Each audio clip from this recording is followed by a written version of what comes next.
Salut, c'est Adèle Exarchopoulos et je vous amène avec moi en masterclass.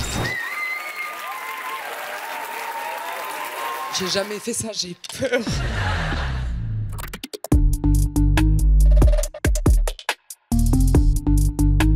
Je pense que la caméra, elle voit tout. C'est dur de s'y habituer. Surtout, un bon chef-op, il t'aide à ça. À porter ce regard, à avoir une forme de discrétion et en même temps de complicité avec toi. La bonne distance, la bonne pudeur. Franchement, c'était impressionnant. C'était la première fois que je faisais cet exercice et j'ai trouvé ça ultra bienveillant. Moi, j'ai trouvé Adèle très gentille, très simple, très proche de nous, très lucide. Et c'est assez rassurant de voir des personnes comme Adèle qui de base n'étaient pas destinées à faire ce métier, mais qui finalement excellent dans ce projet-là. Ça nous montre aussi qu'en fait, on n'est jamais prêt, on ne sait pas ce qui va se passer. Comme elle disait, si je n'avais pas fait le casting de La vie d'Adèle, je ne sais pas ce que je ferais. En fait, il faut tout saisir, il faut oser.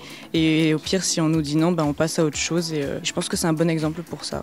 Quelles sont les conditions qui vous poussent à accepter un projet de film? Un grand scénario, un rôle, qu'il soit grand ou pas, mais en tout cas qui compte à tes yeux. Et puis une rencontre avec un metteur en scène. Ce que j'ai beaucoup aimé, c'était la diversité des questions.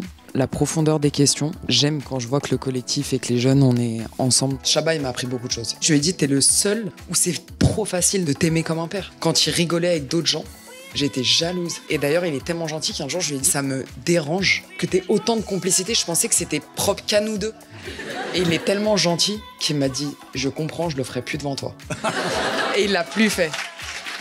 Moi, ce qui m'a marqué, c'est la façon dont elle a parlé de comment elle interprète les personnages, comment elle se prépare, et surtout quand elle a dit qu'il faut travailler pour pas avoir peur. Et ça concerne tout le monde en fait, dans la vie de tous les jours et même n'importe quel métier. La peur, moi, elle part jamais. Avant chaque premier jour de tournage, je me dis mais quelle honte, ça va être une fin de carrière Adèle. Pourquoi t'as pas profité, laissé un peu de mystère, fait une pause? La seule chose qui élimine la peur, c'est le travail. C'est toujours bizarre de donner des conseils ou d'essayer de transmettre parce que déjà, je me sens assez privilégié de la chance que j'ai et déjà juste de faire ce que j'aime. Si je devais quand même en donner un, je dirais avoir foi en le collectif et ne pas attendre et faire soi-même.